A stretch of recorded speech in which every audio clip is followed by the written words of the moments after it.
আসসালামু আলাইকুম। আজকে চলে এসেছি শুকনগরী খান এগ্রোভেট একের ভিতরে 10।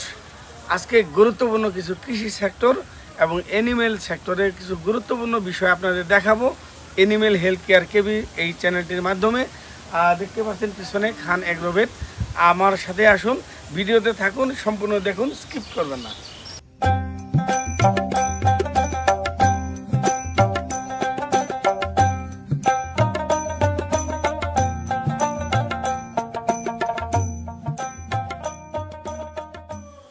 বন্ধুরা, এটি হচ্ছে খান এগ্রোভেট। ভিতরে আমি গুরুত্বপূর্ণ কিছু তথ্য আপনাদের তুলে ধরব। এটি বাইরের অংশ, আমরা ভিতরের যে অবকাঠামো আছে সেটি দেখাবো। আমি বলেছি একের ভিতরে 10। কি কি রয়েছে এই এগ্রোভেটে, এখানে কৃষি সেক্টরে কি কি তৈরি করা হয়েছে। এই জায়গায় যতগুলো ফল রয়েছে, যতগুলো সবজি রয়েছে, আর কৃষি সেক্টরে যা যা রয়েছে টোটালি রাসায়নিক ভেজাল মুক্ত সতেজ সবুজে ভরা অর্গানিক খাবার আমি দেখাবো। তার আগে আমি আরেকটি দেখানোর চেষ্টা করবো। এই জায়গায় যদিও শীত রয়েছে, এই শীতে গরু ভিতরে রয়েছে কি কি গরু, ফ্রিজিয়ান গরু। এই জায়গায় মাত্র 4টি গরু রয়েছে বাইরে রাখা। এই গরুগুলোকে কোয়ারেন্টাইন রাখা হয়েছে, গরুগুলোকে কেনা হয়েছে। তার মানে 1 মাস গরুগুলোকে ভ্যাকসিন দেওয়া হয়েছে, এফএমডি ভ্যাকসিন, এলএসডি ভ্যাকসিন এবং কি অ্যানথ্রাক্স, পার্ট বাই পার্ট সময় অনুযায়ী এই ভ্যাকসিনগুলো দিয়ে এই গরুগুলোকে 1 মাসের জন্য এই জায়গায় কোয়ারেন্টাইনে রাখা হয়েছে। তো এর পরবর্তীতে মূল শেডে এই গরুগুলো স্থানান্তর করা হবে। আমি আরেকটি জিনিস দেখাবো, এটি আমাদের যারা ফার্মিং পদ্ধতিতে রয়েছেন, যারা খামারি, যারা গরু লালন পালন করে থাকেন, তাদের জন্য আরেকটি জিনিস দেখাবো। সুন্দর একটি পদ্ধতি। আমরা তো ভুট্টা সরাসরি কাঁচা ভুট্টা খাওয়াই। মূলত ভুট্টা সম্পূর্ণ গুলে খাওয়ানো যাবে না, ভুট্টাকে যাই বানানো খাওয়ানো যাবে না। গরু হচ্ছে 4 স্টমাক বিশিষ্ট প্রাণী, জাবর কাটা প্রাণী। মানুষ জাবর কাটা না, রুমিনেন্ট নন রুমিনেন্ট প্রাণী। তো গরুকে যদি নরম খাবার অতিরিক্ত খাওয়ানো হয়, সেক্ষেত্রে ফুড পয়জনিং, ইনফেকশন, এই ধরনের বদহজম হওয়ার সম্ভাবনা বেশি। আমি যে পদ্ধতিটি দেখাবো, এটি হচ্ছে এখানে দেখতে পাচ্ছেন অনেক সুন্দর, এটি হচ্ছে ভুট্টা গাছ। এই ভুট্টা গাছগুলো এখানে 1 কেজি পরিমাণ রাখা হয়েছে। 1 কেজি মূলত ওজন হয়ে যাবে আরও বেশি। এখানে শিকড়, এই যে সাদা শিকড়, এবং এই গাছগুলো দেখতে পাচ্ছেন কি সুন্দর গাছ। তার মানে শিকড় খাবে একটি গরু। এই শিকড়, অনেকগুলো শিকড়, সাদা ধবধবে, কোনো মাটি ছাড়া গাছ। এখানে কোনো মাটি নেই, শুকনা। দেখুন, শুধু পানির মাধ্যমে, পানি দিয়ে এই গাছগুলোকে তৈরি করা হয়েছে। এই গাছগুলো এখানে সবুজ গাছ, ভুট্টা গাছ খাবে, শিকড় খাবে এবং ভুট্টা খাবে। তার মানে আমরা যদি শুধুমাত্র ভুট্টা খাওয়াই, সেক্ষেত্রে শুধু ভুট্টার গুণ পাবে।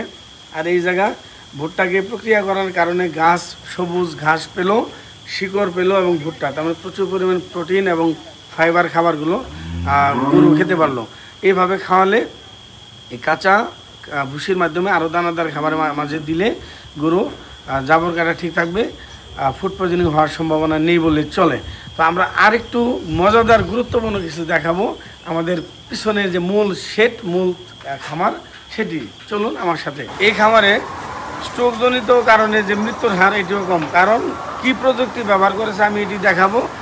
যে খোলা, যে আকাশের নিচে যে শেডটি, যে চালার উপরে গরম থেকে, হিট স্ট্রোক থেকে বাঁচার জন্য তীব্র গরমে উপরে পানির যে ফোয়ারার ব্যবস্থা করা হয়েছে, আমি সেটি দেখাবো। যার কারণে এই খামারের মৃত্যুর হার অনেকটাই কম।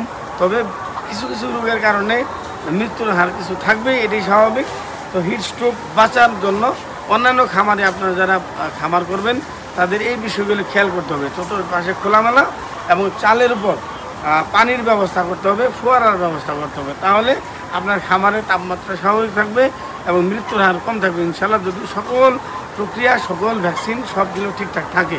বায়োসিকিউরিটির কোনো প্রকার ঘাটতি রাখা যাবে না। আমি দেখাবো সেই চালের উপরে কী প্রযুক্তি ব্যবহার করা হয়েছে।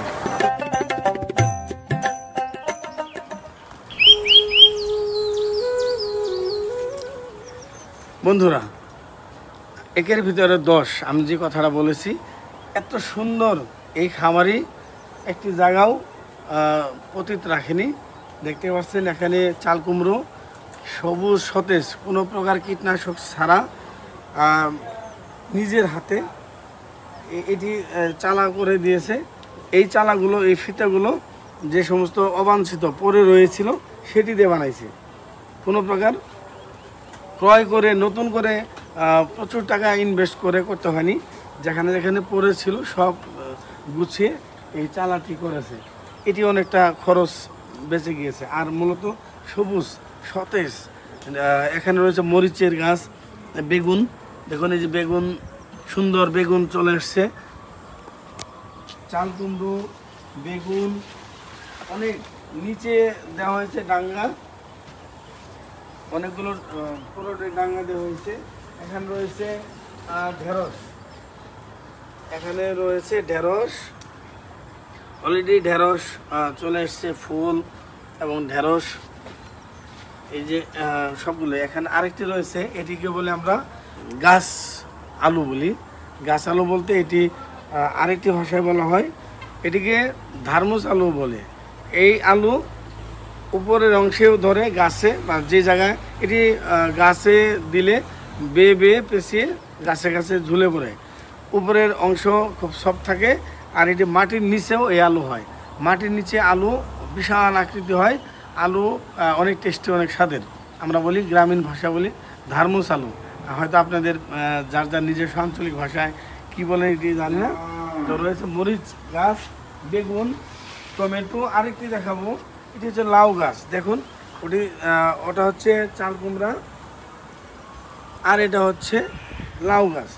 আমি আরেকটি কথা বলে রাখি, এই যে খামারি নিজ হাতে নিজে কোনো প্রকার অনেকগুলো লেবার নিয়ে যে কাজ করানো তা না, নিজেই টিকটিক করে আস্তে আস্তে সময়, খুব শৌখিন মানুষ, সময় বের করে আস্তে আস্তে এই কৃষির প্রতি তার প্রচুর আশা আকাঙ্ক্ষা, যারই প্রতিফলনে এই বাগানগুলো করেছে, এই সবজির গাছগুলো করেছে।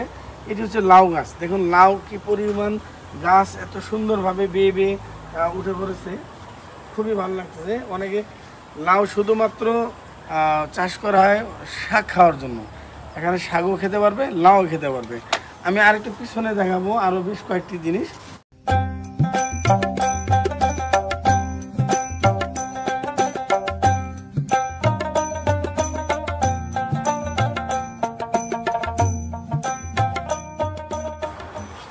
পাট শাক, এই শাকটি তিতা মুক্ত, এই যে ঘাস মুক্ত, অনেক সুন্দর। এখানে কোনো প্রকার সার দেওয়া হয়নি। আমি আরেকটি কথা বলে রাখি, এই যে সবজির বাগান ফসলটি করেছে, এখানে কোনো প্রকার কীটনাশক, রাসায়নিক কোনো প্রকার কীটনাশক সার ব্যবহার করা হয়নি, যার কারণে প্রত্যেকটা সবজি, ঘাস, খাবার দাবার সব কিছু রোগমুক্ত আশা করি মনে করবো, এমনকি শরীরের জন্য অনেক ভালো। আমি আরেকটু সামনে দেখাবো গরুর জন্য কি খাবার রয়েছে। প্রচুর পরিমাণ ঘাস রয়েছে, প্রচুর।